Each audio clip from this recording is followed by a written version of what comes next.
well do. Whoops. Wait, that gives me the same, right? That gives me the same. Okay. We good. Yeah, I'll do one more tonight. Sure, this. How about? This is what we'll do here. Couldn't even see you, Rocky. You very much blend in there.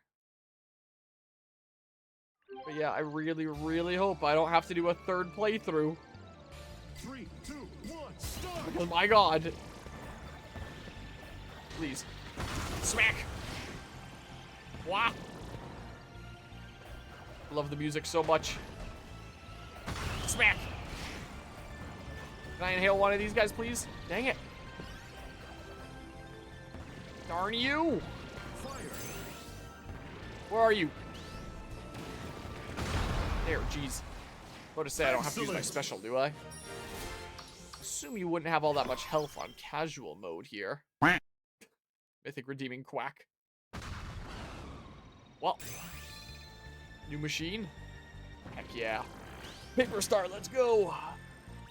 Paper Star! Bring all the machines to whatever the hell, Gigantamax thingamabob. Paper Star's good at gliding, right? Maybe? I don't know. Got more quacks going on now. What a quack, huh? Well, fly as far as you can. This is gonna be really crazy in the tournament with, like, the predictions, or not the predictions, the votes for where you want to go. And the one guy that can't glide at all will get screwed by, by everyone voting for this kind of course.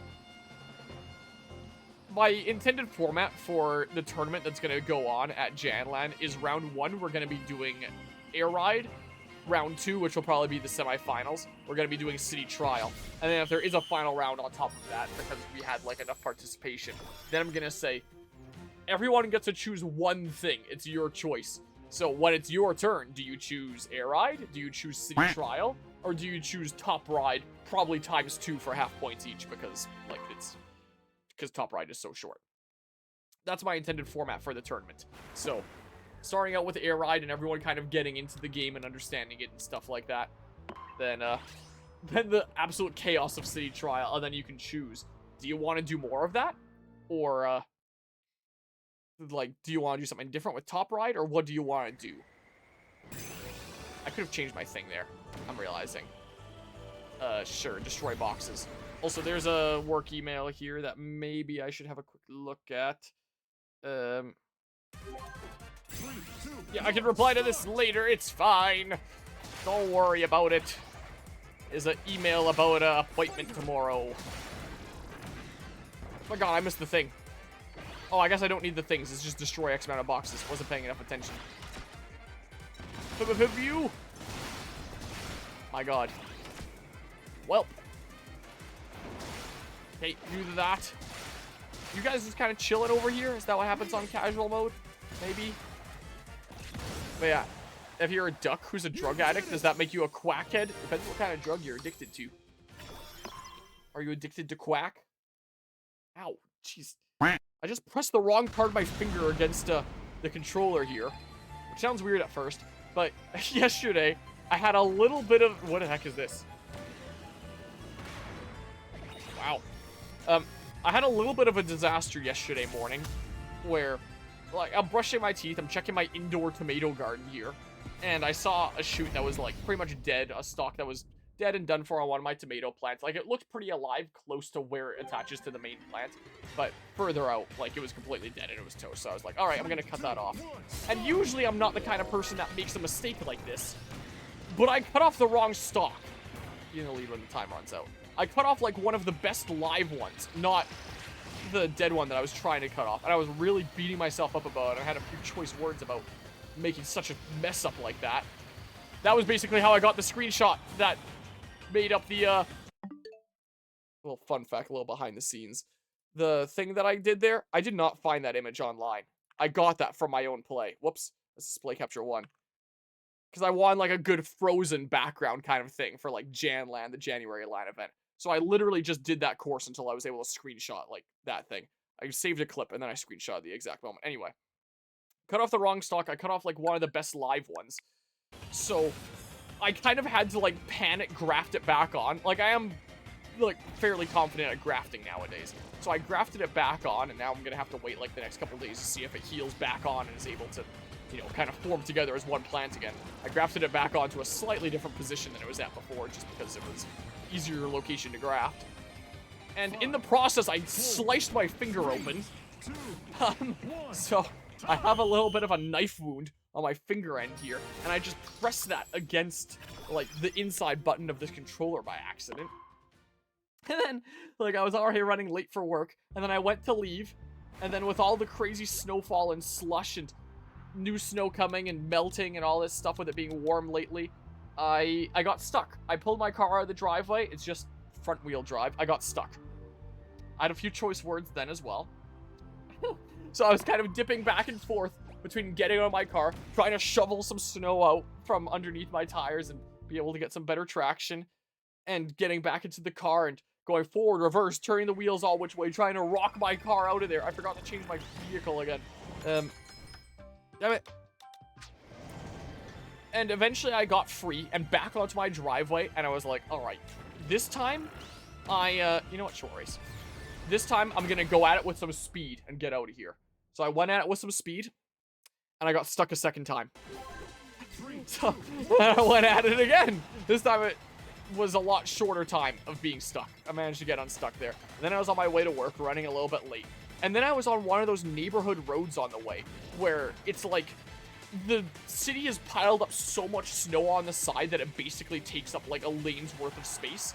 And, you know, and cars are parked on one side alongside houses. So realistically, there's only space for one vehicle at a time. So, like, you know, these are the kinds of roads where, you know, if someone's already driving by, if you have space because, like, a car hasn't parked, like, right next to you there, you pull to the side where a car will be parked, let them go by, and then you go through the single lane. Yeah, there was a van that didn't do that for me when I was already going by this area. He pulled into the same thing as well. So I was like, oh crap, I gotta move aside and make space. So I pulled onto the side where a bunch of snow had been piled up by the city and there weren't cars parked, like moving one of my front tires into it so this van could get by me. The van got by me, I tried to go, I got stuck a third time in that snow pile because I had to make space for this stupid van. I finally got to work and got into the parking lot and I almost got stuck a fourth time. But luckily I didn't. So, yeah, yesterday morning, I kind of did a panic last-minute surgery of, okay, so I already have that. A panic quick surgery on my tomato plant. I've since also dunked it in water, a big part of the stock, so it can, sure, do this, whatever. So it can also root into the water. Tomatoes can do that. Adventitious rooting, it's called. So it's all droopy and dried out and sad looking right now, but it has the opportunity to heal back onto itself and or root in like a little basin of water. A little pot that's set up on the side there. So hopefully that works out. Hopefully me slicing my finger open like saves my plant there. Well, no matter what, the plant's gonna live. It's just that specific stock, which is like one of the bigger, more established ones that I don't want to die. Like ultimately the plant will live. The plant will be fine. But still, when I cut off like one of the biggest, healthiest stalks, it's a little bit disappointing there, you know. Come on. Come on. They're too slow, damn it. So, like, come on. There we go. So, yeah, that was my morning yesterday morning, and that's why it kind of hurt to be pressing my finger in there, because the skin hasn't completely healed over. So, yeah, there's that. Dear Christ. I have a paper cut wound on my hand because I read a book recently. I swear I've been cut by paper and cardboard more than anything else. Oh yeah, I have a scar on the other side of my finger as well. That came from, you can't even see it. And the one that I sliced into my finger, it's nothing serious. It just looks like an extended paper cut that I'm very surprised hasn't healed over yet. Because this was yesterday morning. Like, it's really nothing major. Like, it's just a tiny little cut. Like, it'll heal over in no time. You can barely see with the light. You just see a little bit of red. But when the skin hasn't healed over, I press that in. That was a bit of a zing of pain. This one on the other side is from cardboard. From another task with work. So I'm slicing into my index finger all over. Like, luckily, like I said, luckily nothing serious. Nothing too crazy here or anything. I haven't been seriously cutting myself. Just minor cuts. Alright, here, do my stupid thing there. I'm a serious cut on my shoulder that I have no idea where it came from. Here, this. Technically, this other cut that I said was from cardboard, I don't know where it's from either, but I just presume that it's from cardboard because that's what I was dicking around with when it came to work stuff when I suddenly got it. So it's got to be that, surely. Most certainly. This was a pretty decent cut. I got this last week. It's taken a little while to heal. 3, 2, 1, go! But yeah, luckily still not, you know, a major cut. I've gotten major cuts on my fingers before. They're not fun. I haven't had a major one in many years though, which is good, and I tend to keep it that way. I think the most major cut that I got on one of my fingers once was going and emptying a bunch of bottles at the bottle depot. And as I was emptying out this bag and grabbing, like, the middle to higher section of it and trying to, like, dump out bottles. Yeah, it turned out a glass beer bottle had cracked and was now basically a weapon, like you would see in, like, a TV show or movie where someone cracks a bottle that has, like, a bunch of pointed edges. Yeah, it was that. And it sliced open the length of my thumb, like, from here all the way down and across and around a little bit. But surprisingly, it didn't hurt that much because it, like, sliced past the nerves.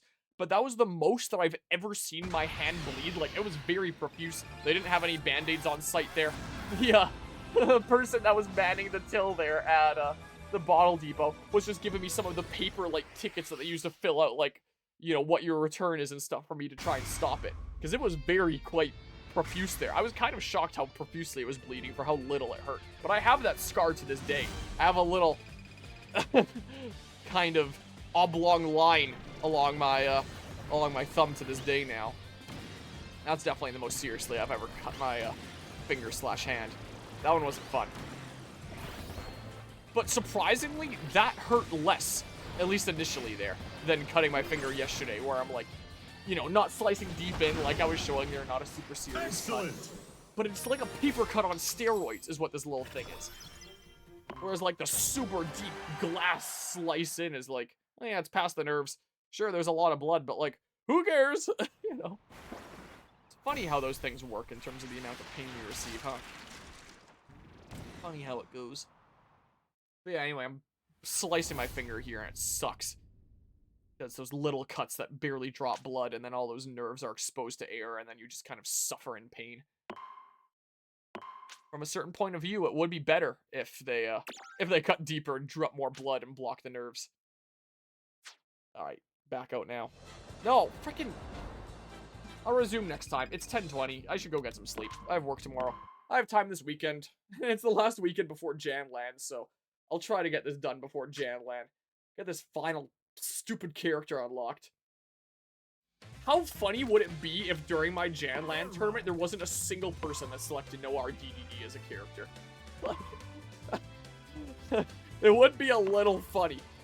So I don't know what the roster's gonna look like. Like, maybe it'll just be down here and then random moves one over. And people are like, ooh, who's this mysterious, like, extra character at the bottom? It's very likely you think so. Like, surely someone's gonna look at Noir DDD and be like, ooh, he's cool, I wanna play him. You know? Most likely, almost everyone that plays in this tournament of mine will have never played Kirby Air Riders before. And most of them will have probably never played the original Kirby Air Ride either. This is gonna be, like, such crazy mayhem of people just playing it and having some fun, which this is, like, perfect for, what with the whole simplicity of the game and all that, so.